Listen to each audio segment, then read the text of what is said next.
আজকে আমার আলোচনার বিষয় ১ মাসের মধ্যে পুরুষাঙ্গ মোটা লম্বা হবে ৫ টি প্রাকৃতিক খাবার খেলে। দেশের এবং প্রবাসের ভাই-বোনদের প্রতি সালাম। আসসালামু আলাইকুম। আমি প্রভাষক ডাক্তার রিক্তা পারভীন, হোমিওপ্যাথি এবং আয়ুর্বেদিক চিকিৎসক। অনেকে ওষুধের প্রতি আস্থাটা হারিয়ে ফেলে। কারণ অ্যা যৌন অক্ষমতার যে পুরুষের মেন যে হরমোন টেস্টোস্টেরন হরমোন কমে গেলে হয়, এই ধারণাটা অনেকের নেই। অর্থাৎ অনেকে বোঝে না। সবারই ধারণা যে হস্তমৈথুন করার কারণে, স্বপ্নদোষের কারণে অথবা প্রসবের সঙ্গে অজানাভাবে ধাতু বের হয়ে যেয়ে মনে হয় যৌন অক্ষমতা হয়। তবে এই ধারণাটা যে একেবারে এ ভুল সেটা না। হস্তমৈথুন ইসলামের দৃষ্টিতে সম্পূর্ণ নিষিদ্ধ। তারপরেও মাসে যদি ৩ থেকে ৪ বার করা যায় সেটা কিন্তু কোনো ক্ষতির মধ্যে আসে না। অর্থাৎ সেক্সুয়াল লাইফ এ সেভাবে প্রভাব ফেলে না। কিন্তু যখনই এটা নেশায় পরিণত হবে অর্থাৎ অভ্যাসে পরিণত হবে তখনই কিন্তু ক্ষতিকর। অর্থাৎ যেকোনো জিনিস অতিরিক্ত হয়ে গেলে সেটাই ক্ষতি। তো সেক্ষেত্রে দেখা যায় অতিরিক্ত হস্তমৈথুন, অতিরিক্ত বিছানায় ঘর্ষণ, অতিরিক্ত আ স্বপ্নদোষ, অতিরিক্ত যৌন মিলন ইত্যাদির কারণে কিন্তু যৌন অক্ষমতা আসে। তো এখানে পুরুষের লিঙ্গ নিয়ে যে আলোচনা করব সেটা হলো যে পুরুষের লিঙ্গ সাধারণত বড় হয় কখন? পুরুষের যৌবন শুরু হয় ১২ থেকে ১৩ বছর বয়সে। অর্থাৎ ১৩ থেকে ১৪ এরকমের মধ্যে। ১৪ থেকে ১৮ বছর বয়স পর্যন্ত লিঙ্গ বড় হয়। আর ১৮ থেকে ২৫ বছর বয়স পর্যন্ত লিঙ্গ মোটা হয়। তো এই সময়ের মধ্যে চলে লিঙ্গের উপরে বিভিন্ন অত্যাচার। অর্থাৎ যৌন যে অত্যাচারগুলো হয় এর উপর দিয়ে চলে। কারণ পুরুষের আ অল্প বয়সে যখন তাদের বীর্য তৈরি হয়নি, ঠিক সঙ্গদোষে হোক, বন্ধু-বান্ধবের সঙ্গে অর্থাৎ বাড়ির কাজের ছেলে বাসায় যে পড়ায় একজন টিচার থাকে পার্মানেন্ট যে টিচার অথবা সমবয়সী কারো যে কেউ থাকলে উম তো তাদের সঙ্গে মিশে তাদের কাছ থেকে যে যৌবনের শুরু হওয়ার আগে এক ধরনের লালা পানির মতো আসে। এখন লিঙ্গেতে হাত দিলে পানিটার সাথে একটু সুখ অনুভব হয়। এই সঙ্গদোষ এইগুলো তারা বুঝতে পারে।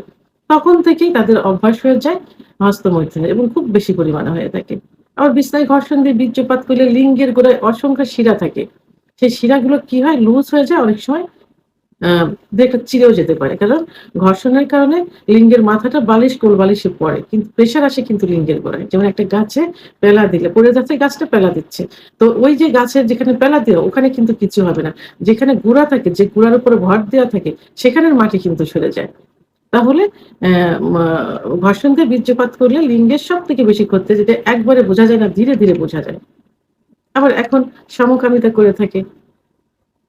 তো সমকামিতা, অতিরিক্ত স্বপ্নদোষ, অতিরিক্ত যৌন মিলন ইত্যাদির কারণে লিঙ্গের খর্বতা চলে আসে। লিঙ্গ আস্তে, আস্তে ছোট হয়ে যায়। মনে হয় কচ্ছপের মতো ভিতরে ঢুকে যাচ্ছে নিস্তেজ অবস্থায়। এবং যখন শক্ত হয় দেখা যায় মাঝখানে একটু আ মানে ভাঁজ পড়ে যাচ্ছে। আবার উত্থান অবস্থায় থাকে ধনুকের মতো বাঁকা হয়ে যাচ্ছে। পেরোনিস ডিজিজ যেটাকে বলে। আবার আগামোটা, গোড়া চিকন ইত্যাদি। তো এগুলো যখন হয় তখন এরা বিভিন্ন ওষুধ খেতে থাকে গোপনে, গোপনে। অনেকে বিয়েও করতে চায় না, বিয়ে করেও না। তো এই যে পথে ঘাটে পাশে বসে থাকা যে কবিরাজ, হেকিমদের কাছ থেকে তৈরি করা হালুয়া, আ আ বিভিন্ন অন টাইম ট্যাবলেট, ক্যাপসুল, বিকল্প ধারা বিভিন্ন চিকিৎসা নিয়ে এগুলো বেশি ক্ষতি হয়ে যায়।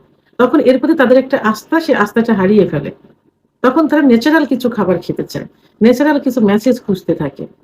তো সেই ন্যাচারাল অ খাবারের মধ্যে সাধারণত দুধ, ডিম, খেজুর, কাজু বাদাম, মধু, অর্গানিক নারকেল তেল ইত্যাদি খাবারগুলো অহ অহরহ খেয়ে থাকে এবং খেতে থাকে এভাবে। তো এগুলো শুক্রাণু তৈরির জন্য অর্থাৎ বৃদ্ধির জন্য, শুক্রাণু গাঢ় করার জন্য, যৌন অক্ষমতা দূর করার জন্য ভালো ভূমিকা পালন করে থাকে। এগুলোর পাশাপাশি আমি আজকে ৪ থেকে ৫ টি ন্যাচারাল কিছু খাবার বলব, যে খাবারগুলো সেবন করলে লিঙ্গ খুব অল্প দিনের মধ্যেই ৩ সপ্তাহ ১ মাসের মধ্যে আ ডেভেলপ হয়ে যায়। অর্থাৎ মোটা হবে, লম্বা হবে, শক্ত হবে। তার মধ্যে একটা পরিচিত যে এটা আসলে খাবার হিসাবে ধরা হয় না। এটা অনেকে জানেও না যে এটা খাবার। তো সেটা হলো ১ নম্বর ঝিনুক। আমরা ঝিনুক দেখে থাকি যে পুকুরে আ আ আশেপাশে কিন্তু ঝিনুক অনেক হয়ে থাকে। আবার এখন ঝিনুকের চাষও কিন্তু করে থাকে। তো এই ঝিনুকে পর্যাপ্ত পরিমাণ জিঙ্ক থাকে। এই জিঙ্ক শুক্রাণু বৃদ্ধি করতে, ব্লাড সার্কুলেশন করতে এবং দ্রুত বীর্যপাত রোধ করতে এবং নতুন কোষ সৃষ্টি করতে সহযোগিতা করে থাকে। তো তো এই মা আ মা ঝিনুক এখন কিন্তু ভালো, ভালো রেস্টুরেন্টে এবং ভালো, ভালো জায়গায় ঝিনুক কিন্তু খাবার হিসেবে খেয়ে থাকে।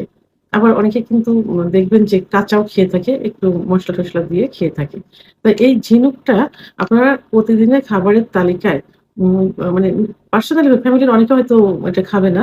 মানে এই রোগের জন্য, এইটার জন্য, এই যে সমস্যাটা হচ্ছে, সমস্যার জন্য আপনারা প্রতিদিন রান্না করেও খেতে পারেন অথবা কাঁচাও খেতে পারেন।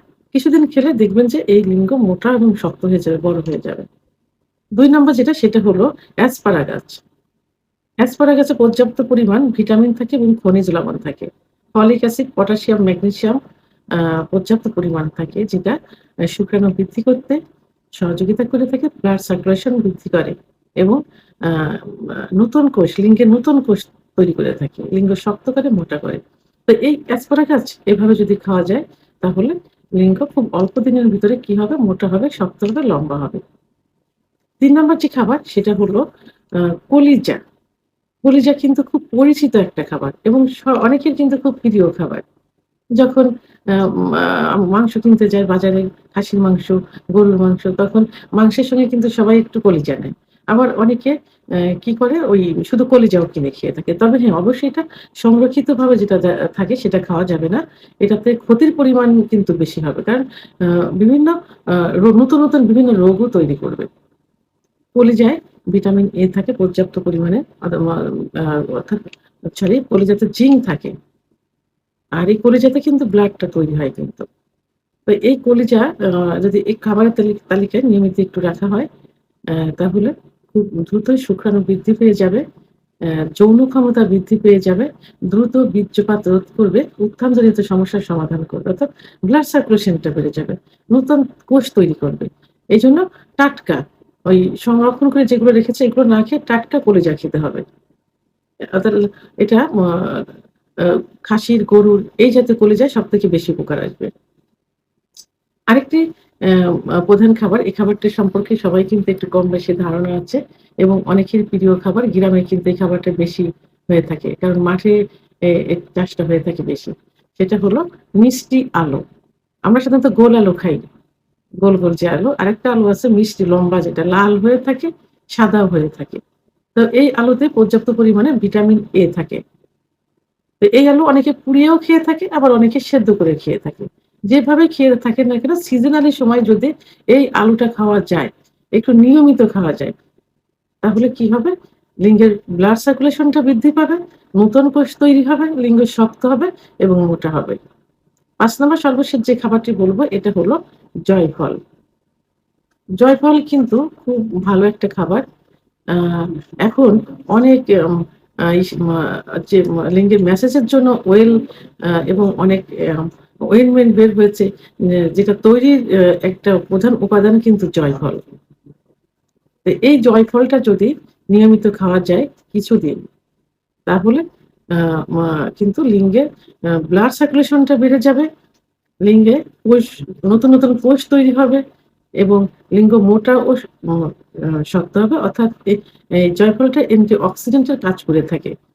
তো আমি যে ৫ টি খাবারের কথা বললাম, ন্যাচারাল যে খাবারের কথা বললাম, এই খাবারগুলো যদি নিয়মিত একটু খাওয়া যায় তাহলে দেখবেন ৩ সপ্তাহ থেকে ১ মাসের মধ্যে লিঙ্গের অনেক পরিবর্তন চলে আসছে।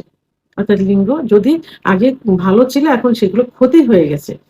ছোট হয়ে গেছে, চিকন হয়ে গেছে, খর্বতা চলে আসছে। কিন্তু যদি ভালো ছিল, আরো ভালো করতে চান সেক্ষেত্রে কিন্তু সেটা ডেভেলপ হবে না। অর্থাৎ ক্ষতিগ্রস্ত হয়ে গেছে সেক্ষেত্রে এটা ডেভেলপ হবে। ভিডিওটি সম্পর্কে যদি কোনো মতামত থেকে থাকে অবশ্যই কমেন্টের মাধ্যমে জানাবেন।